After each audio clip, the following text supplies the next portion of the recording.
El candidat següent, el sisè a la llista, tampoc no precisa de presentació. Hem perdut el compte dels anys que porta dedicats a construir una Riola millor, promovent i donant suport a l'associacionisme.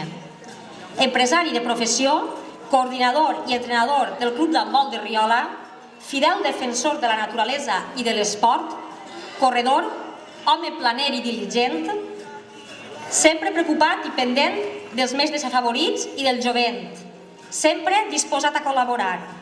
Amb ell i d'ell aprenem de política. És un plaer presentar-vos Josep Hervás Peinado.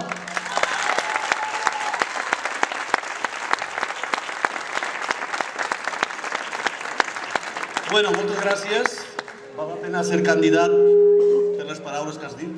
Perquè, mireu, sí, com això és una presentació avui i tenien que parlar tots, hem quedat més o menys en no fer llargues les coses i 2 o 3 minuts i per acabar.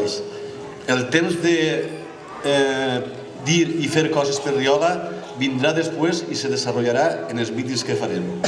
Jo simplement vull contar-vos un poquet el per què estic en este grup.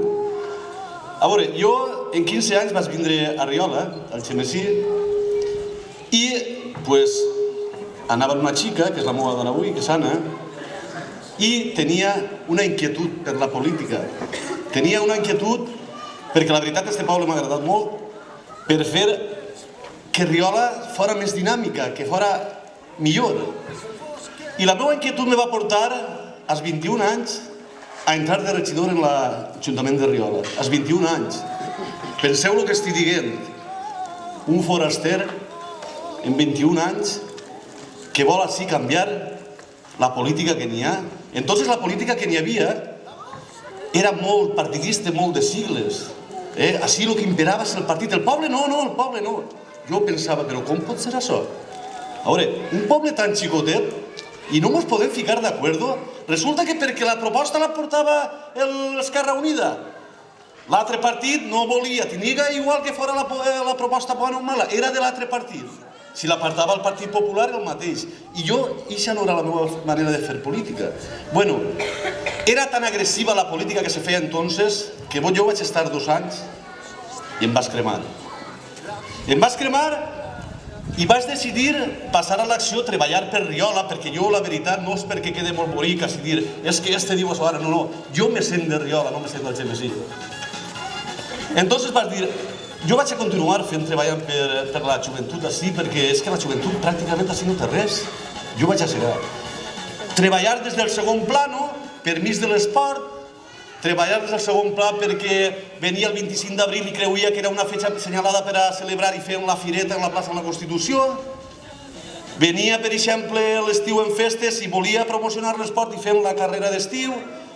Venen els Nadals i els xiquets els agrada molt el de regalets i el de reixos, preparar la cabalgata de reixos, sempre treballant, però des del segon pla.